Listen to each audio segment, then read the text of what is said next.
The following is a presentation of the Liberty Flames Sports Network from Van Wagner.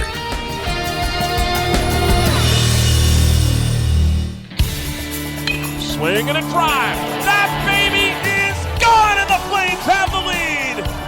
Swing and a miss, strike three. There's your ball game. Welcome to the Liberty Flames Clubhouse Report from Van Wagner on the Liberty Flames Sports Network. The Flames Clubhouse Report is brought to you by Virginia Farm Bureau Insurance.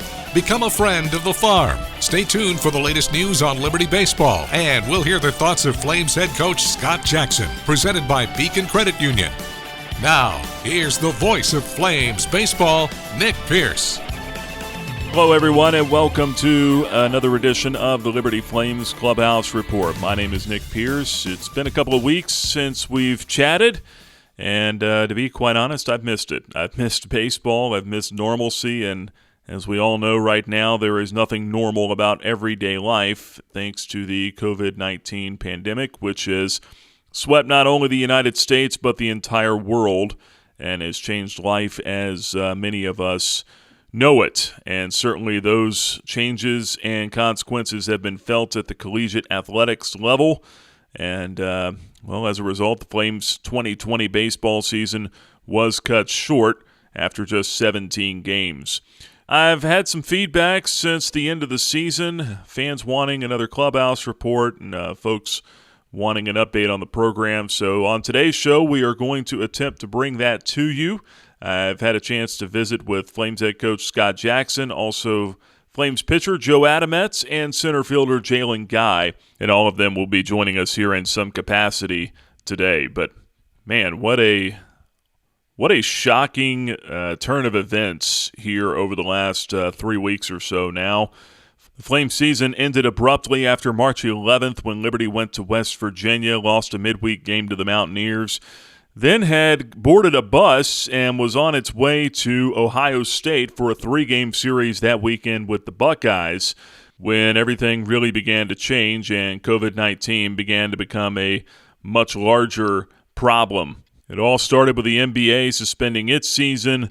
NCAA would shortly follow with the cancellation of the NCAA tournament, the College World Series for both the men and the women, and ultimately all the conferences and universities would follow suit as well. So just a shocking turn of events, and I'm going to let the players and coach put it in their own words as far as how that situation transpired. And we'll first turn to Flames center fielder Jaylen Guy. I had a chance to catch up with him here recently.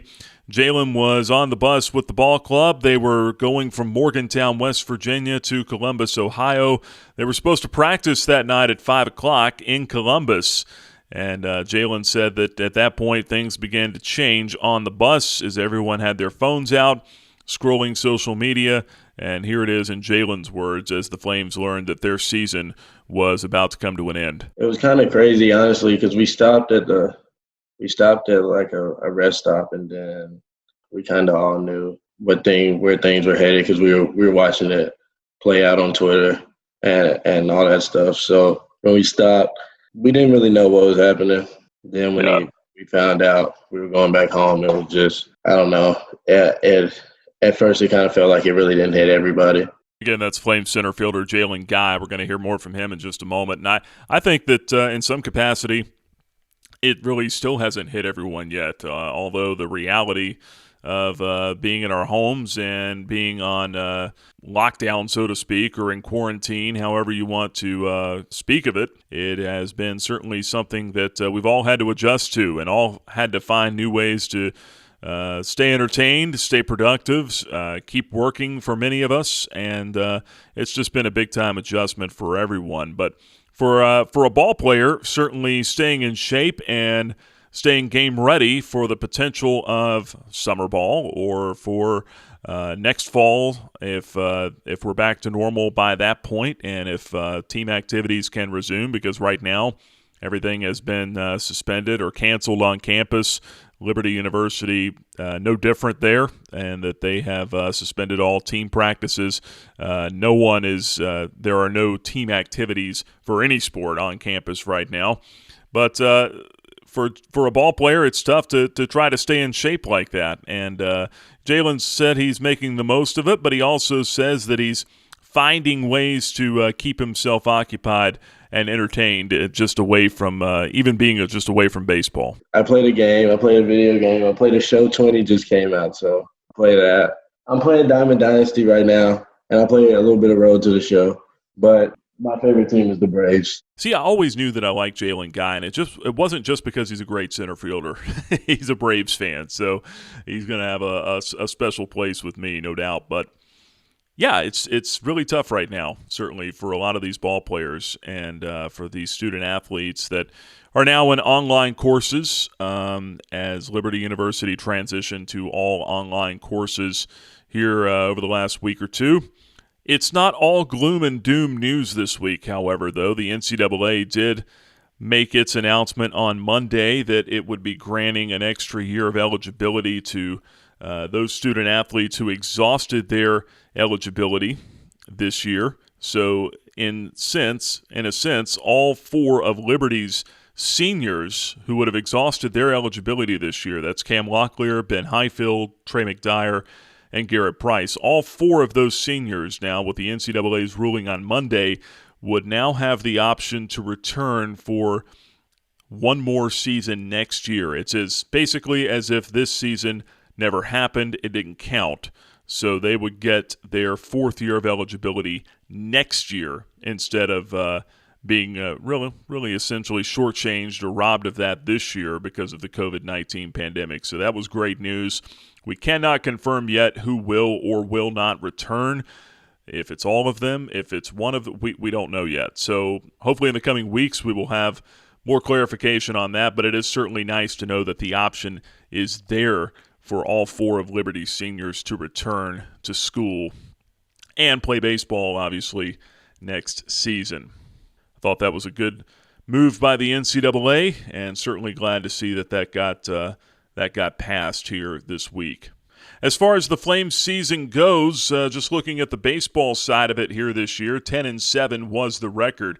Flames were much better at home, 10-2 at Worthington Field at Liberty Baseball Stadium. Played some tough road games, though. Went to Clemson for 3 at the beginning of the season.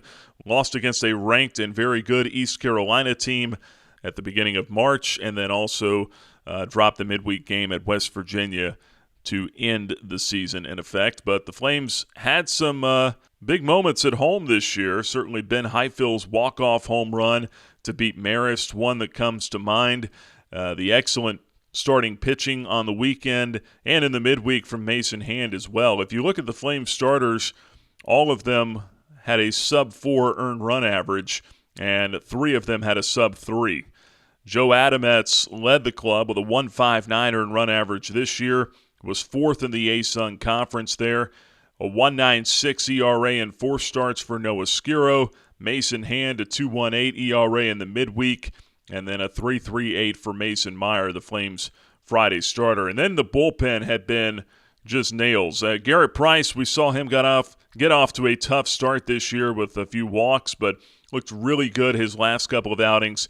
Finished up with 22 strikeouts in 16 innings and a 2.81 ERA.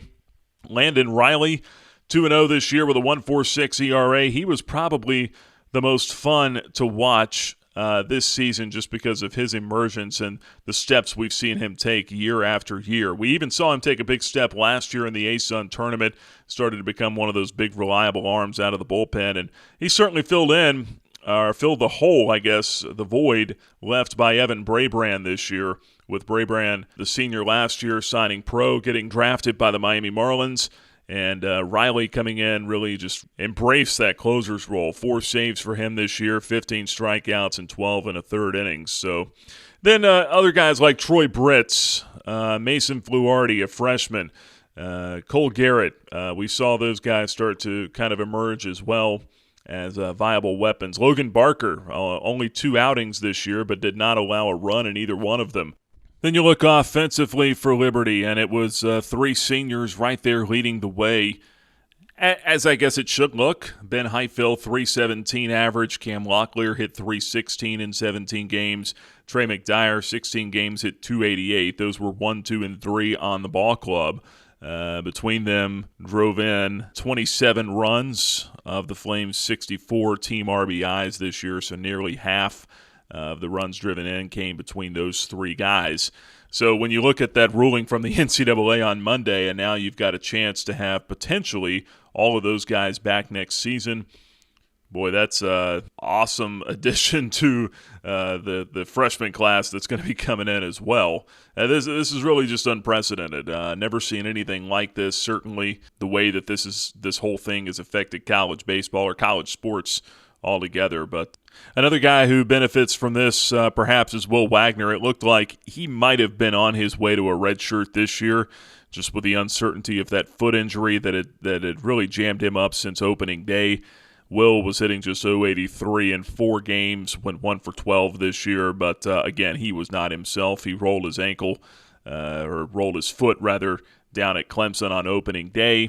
Tried to play through it, but was obviously just not the all-conference second baseman that we had come to know and expect to see on the field. So Wagner will have another year to get healthy, and that's a good thing for him and the Flames. But just a lot of unknowns right now. And we are doing our best to find a way to make it through here. And coming up here in the next few weeks, we're going to have some more content for you on LibertyFlames.com, also on Liberty Baseball social media pages. And we're going to have some more content coming up for you, including interviews with former players, interviews, features, and much, much more coming your way. So stay with us as we get through this pandemic together, just one day at a time. All right, well, coming up on this week's show, we will hear from the head coach of the Flames, Scott Jackson. We're also going to take a listen to some of the highlights from this year. Lots of great plays, big moments on the field for the Flames. We'll play back some of the radio highlights for you. And coming up here in just a moment, we're going to visit with Flames starting pitcher Joe Adametz. So stay with us for that as we go to break. Let's take you back to some of the highlights from the abbreviated 2020 Flames baseball season. You're listening to the Liberty Flames Clubhouse Report presented by Virginia Farm Bureau Insurance from Van Wagner on the Liberty Flames Sports Network. Here's the 0-2 pitch. Swung on, looping liner, shallow center. Guy coming on, head first, diving catch in center field for Jaylen Guy. Slam to pull, first pitch. Swing and a high fly ball, belted deep left. Get out of here. Grand slam home run for Cam Locklear. Into the Flames bullpen. 2-2 pitch. Swing and a miss, strike 3. Got him on a low fastball to end the inning. Landon Riley comes into a bases-loaded mess and gets back-to-back strikeouts to get the Flames out of trouble in the 7th. 3-1 from Brits. Runner not going. It's swung on, grounded to short. Locklear's got it. Out at second. Throw to first. Got him! Ball game over. 6-4-3 double play, and the Flames have taken 2 out of 3 from the Seton Hall Pirates. Left-hand hitter, open stance at the plate. 2-0 pitch, swung on and hammered into deep right field. Del Castillo going back. It's gone for Gulikowski. A 2-0 pitch, and he hammered it into the right field bullpen. First Division I homer for Gulikowski gives Liberty the lead. It's 2-1 in the 4th. The 1-2.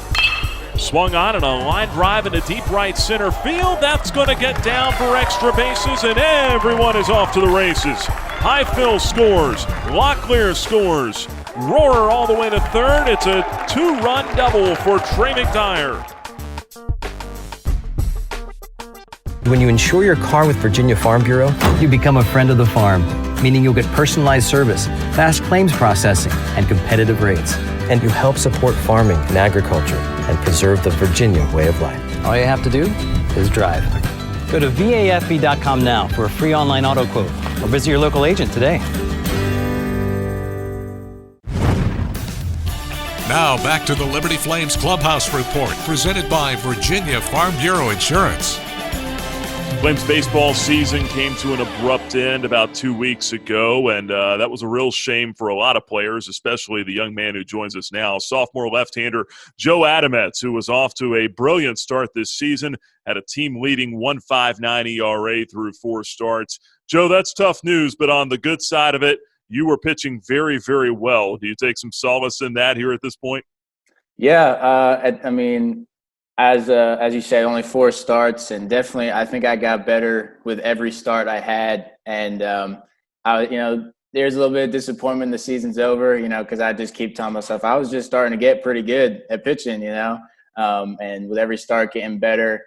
But one thing with NCAA allowing another year eligibility, like we all are aware of that, but just trying not to take that for granted and just trying to reflect on like what did work for the 4 starts that I did have, even though it was limited time, and try and carry that into the next stage of whatever we have to do here at school.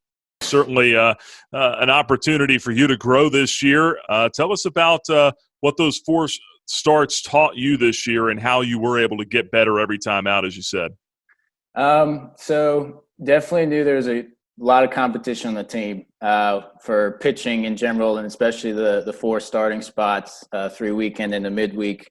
And going into every weekend of scrimmages, knowing that, everything's on the line, everyone wants to be the Friday guy. And, the first weekend to know that, Mason Meyer's going to take the ball on Friday. I didn't necessarily get my spirits down. I try and take an approach where I'm just grateful that I get to pitch here. But I also try and, when I do have the chance to have the ball, go out there and do my best. And, the 4 starts, Clemson, that was a huge stage. That was tons of fun. Obviously not exactly how we wanted the game I pitched in or the whole series to go, but to be able to play a really quality baseball team in a really nice environment is always something to look forward to in college baseball. And then just being able to improve from then just was really, I think my goal, just get better every time. And I believe that's what I did through the next 3 starts. And unfortunately, I had to come to an end. But knowing that, I'm grateful that I get to pitch and that God's blessed me with the abilities to do that and just go out there when I can and compete for his glory. Yeah, no doubt about that. Let's look at some of those numbers, though. You talk about the Clemson start, 3 runs given up in 4 2/3 innings. Some of that kind of all happened at once there at the end of the start.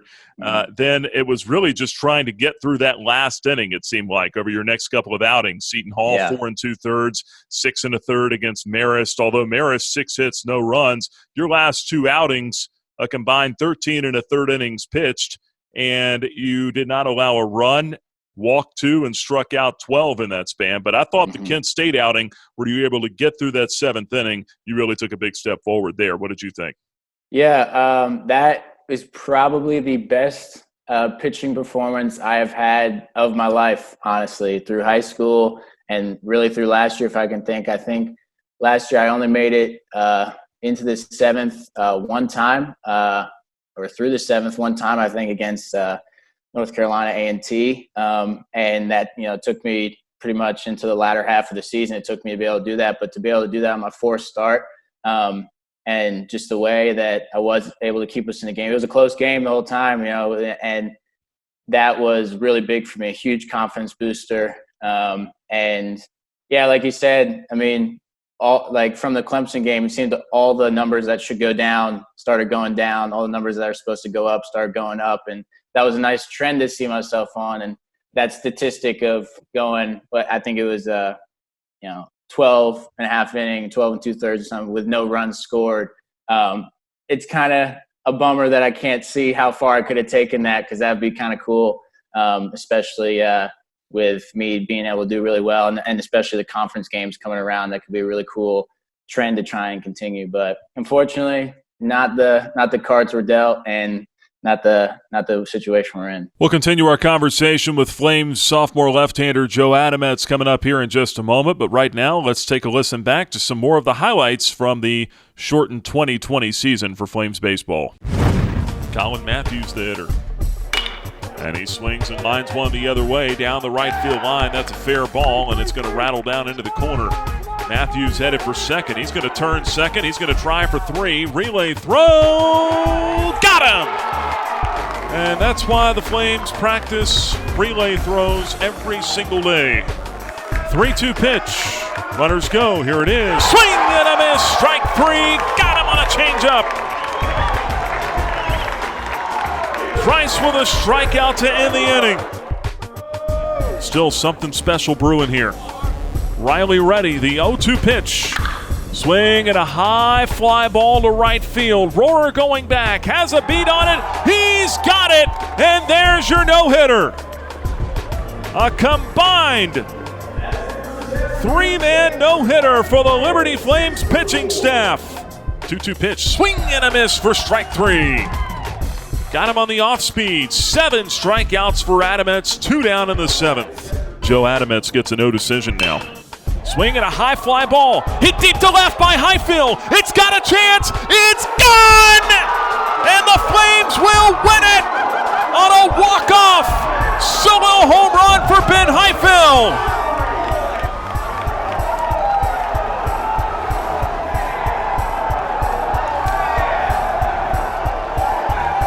They mob him at the plate, and a beating is being administered to the Flames senior third baseman, Ben Highfield, with a walk-off winner into the bullpen. Your final score on this Sunday afternoon, Liberty 4, Marist 3.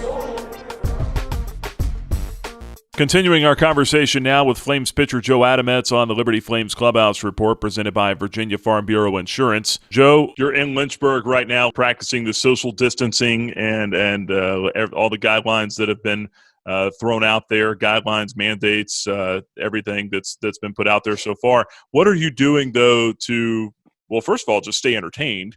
And secondly, what are you doing to kind of stay in shape and ready to play in case maybe there's summer ball, maybe you're back in fall ball and just trying to stay ready for that?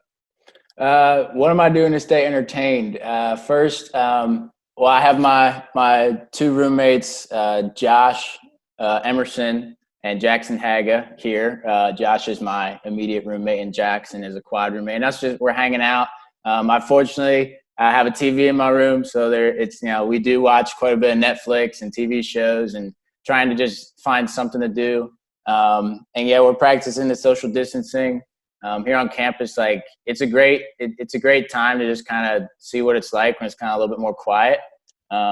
It's not really that bad with the university offering students the ability to stay at home or to come back. I think they're accommodating whichever you would choose to the best of their ability. And I've had probably the best food that I've ever had here because they're not cooking for that many people, so they can put more time into it, and it's really good, honestly. I'm enjoying it quite a bit.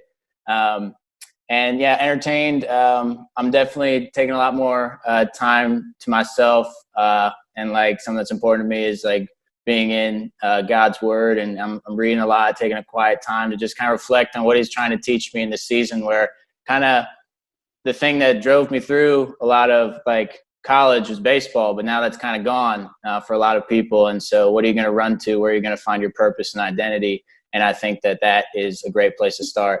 Otherwise, staying in shape. It's kind of good that I can just kind of eat whatever I want around here. They are accommodating that pretty well, like I said. So I've done some push-ups and some sit-ups, and I've done some curls with a big band on my own here. Nothing too much like heavy weights. Obviously, I don't really have that, but especially with me, the thing that I think I really need to do to really improve my game is put on weight. So it might kind of be nice. I get to kind of be like a couch potato for about 7 days, and hopefully I won't get out of shape, but I'll just kind of put on weight and then go make it all look good. Man, I wish I had your metabolism. Yeah, I know. A lot of people say that, but then reverse or reciprocal, I usually say, well, I wish I didn't have to just like stuff my face with all this food. Fair enough. Speaking of food, Josh Emerson just walked in with a 12-pack of protein shakes for us, so that should help out for a little bit. Very good. Very good. Well, Joe, we're glad that you're well. We're glad that you're staying healthy, and certainly glad that you're making the most of this. You talked about getting in the Word and really just kind of recalibrating. I said that I've said all along, if there's a silver lining to this, and everyone having to be quarantined or keeping their distance or slowing down a little bit, it's that maybe folks could kind of focus on things that are a little more important, like getting in the Word or like just, being able to kind of hit the reset button a little bit and just force themselves to slow down. Definitely. Yeah. Coach Jackson, when he broke the news to us about the season being over, first thing he said is there's a whole lot more important things in life than baseball. There's family, there's friends, relationships. And everyone's kind of forced to do that right now. A lot of people are, they still do, and some people do have to go to work, but they can do it from home. But some people don't do what they usually do for 8 hours a day now, and they're kind of forced into these communities with their family, and they need to figure out what to do. And, I think Mason Meyer, a guy on our team, he commented, soon after we knew our season was over, but he said, now's a great time to find where your identity is. So, how much can be taken away from you, but you still find things that are a firm foundation and things that you can hold on to. And for me, that's my faith and Jesus Christ. Joe, awesome stuff. We appreciate the time. Wish you and your roommates well, and stay safe, okay? Thank you. I appreciate it. Thank you so much. This broadcast of Liberty Flames Athletics is brought to you in part by Beacon Credit Union. Beacon Credit Union is a full-service financial institution offering a wide range of products and services. Having served Lynchburg and the surrounding area for over 75 years, our vision is to be the premier provider of quality financial services, a leader in our community, and the most progressive financial institution in our field. More information on Beacon Credit Union and all your banking needs is available online at mybcu.org. Equal housing lender, member NCUA. Now back to the Liberty Flames Clubhouse Report, presented by Virginia Farm Bureau Insurance. This week's show continues with the thoughts of Liberty head baseball coach Scott Jackson, presented by Beacon Credit Union. Welcome back to this week's show. My name is Nick Pierce, and it's time now to check in with the head coach of the Flames. And, Coach, I understand that it's been a tough couple of weeks here. You've had a lot of unexpected free time on your hands, certainly, as college baseball coaches. And for that matter, broadcasters like myself, we're not used to our calendars being this wide open in the month of March. So what's the extra time been like, and how have you found yourself spending it? Oh, great. It's a good time at home with the kids. I've been to Ace Hardware about 3 times, Home Depot twice, and just trying to find things to stay busy. But, despite all the disappointment, I think there's some good things in this, and one of them is spending a lot of good time with your family. Yeah, absolutely. And but for a baseball coach, though, this is uncharted waters, and really for me as well. I'm not used to having this much free time in March. Yeah, I know. It's weird. It's different. I guess I can say I've had a spring break now for the first time in my life, even though it was a little different and not some beach trip. At least I can say that. And then spring turkey season opens here in April, so maybe I'll get to go turkey hunting in the spring for the first time ever. No doubt. Well, Coach, we're glad that you're doing well, and thank you for joining us here for a little bit. I want to talk about just what this spring has been like. Certainly it's been different for everyone across the country. Still so many unanswered questions right now as far as how we're going to proceed with college baseball or Major League Baseball or any sports really moving forward. But let's go back, first of all, to the day that this all happened. It was right after the West Virginia game. It was Thursday. Everyone's on their way to Columbus, Ohio. When did you first start getting word that the season was in jeopardy? Yeah, I guess, the way it started was, the night we played West Virginia, after the game, we played a 3:00 game, so we had a chance to get some dinner, and I was just sitting there getting ready to go to bed, and I saw where the NBA season had been canceled, and I was like, whoa, wow. And then the next day, we got up and lifted and didn't really continue to think much about it, went to lunch with our coaches, and then Coach Williams, he called it. I don't want to say he called it, but he was the one that kind of had the gut feeling that was right. And he said, this isn't good. This is really going to impact us. And I said, well, it's okay. We'll go to Ohio State. We won't have any fans in the stands, but at least we'll get to play. So by the time we ate lunch, we were supposed to be back on the bus at 12:30 that day on that Thursday. From the time we got on the bus to eat lunch until about an hour outside of Columbus, it went from March Madness being canceled to Omaha being canceled, and then Greg Beals at Ohio State called me and said that not only could we not play that weekend, that their whole season had been canceled. The Big Ten had decided to cancel the whole season.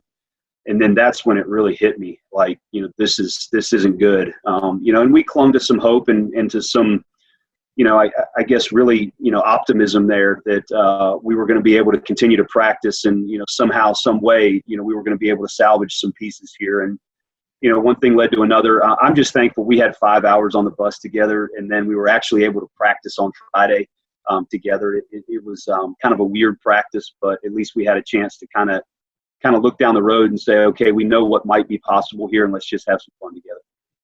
Yeah, no doubt. Certainly tough news, but at least you did have that little bit of time back, excuse me, on the field again together there. What are the players doing right now with so much uncertainty, and the ones that know for sure that they will be back next season and know that they have to stay in shape for potentially fall ball? What kind of regimen are they on right now? What are guys doing? Where are they?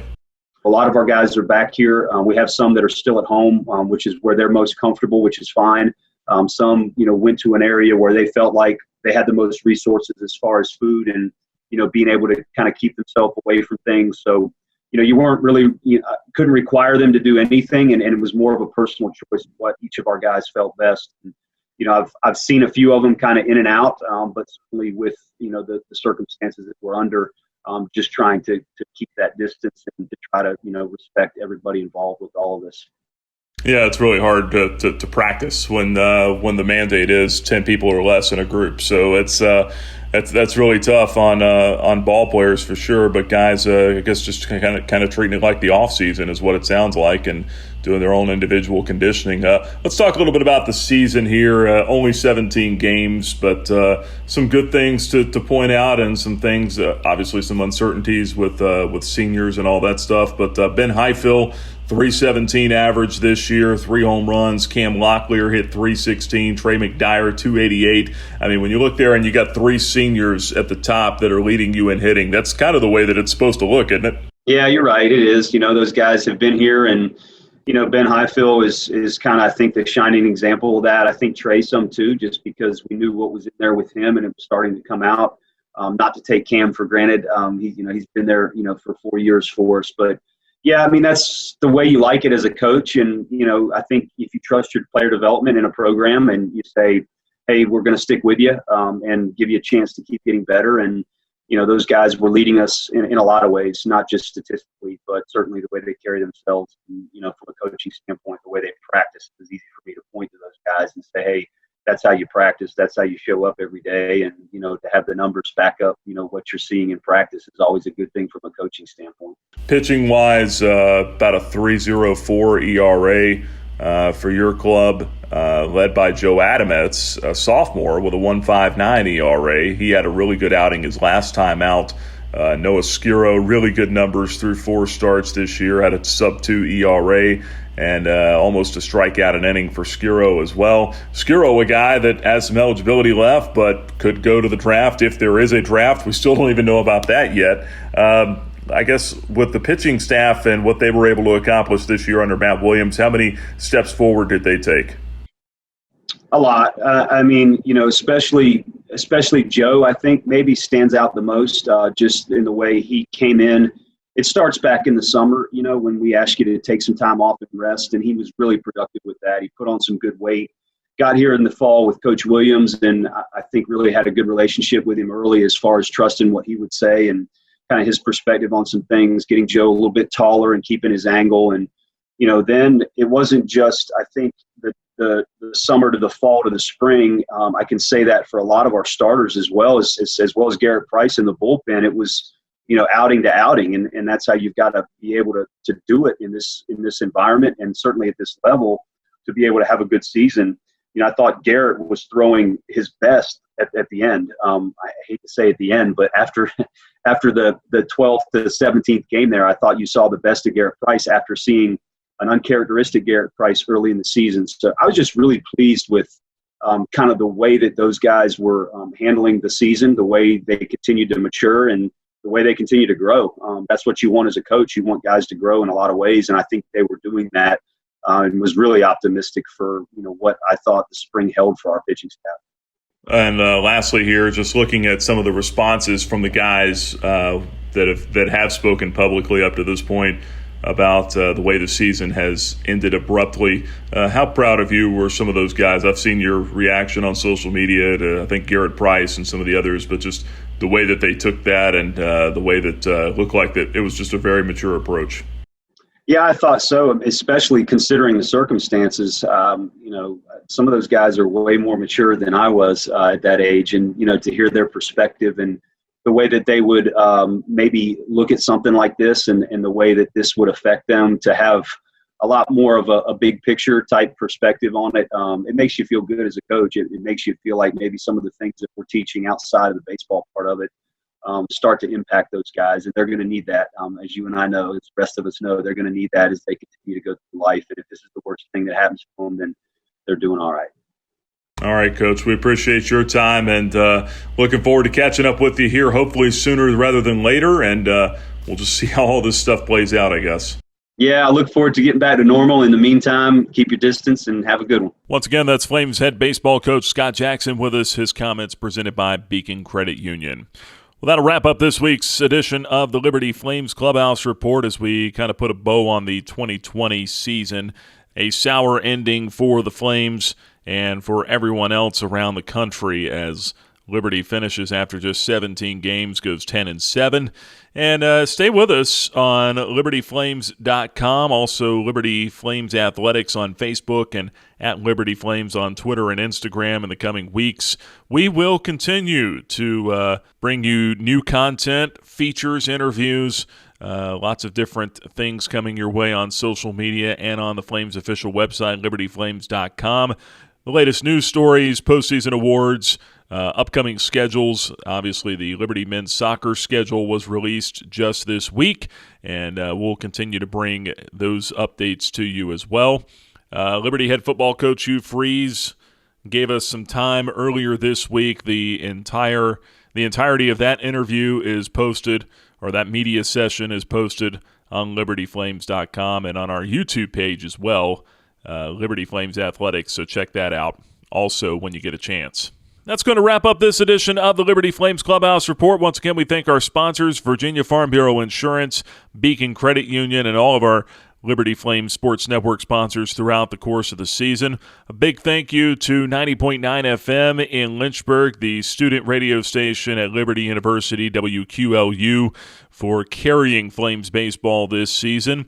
And a big thanks to all of you for listening and making these broadcasts what they are and making it just fun to bring you Flames baseball each and every week. So stay with us. We're not going anywhere. We are just producing content a little bit different way right now, and we'll have plenty more of it for you coming up on our social media channels, as I said, and on LibertyFlames.com. So until next time, my name is Nick Pierce, saying thank you so much again for listening, and until next time, so long, everybody.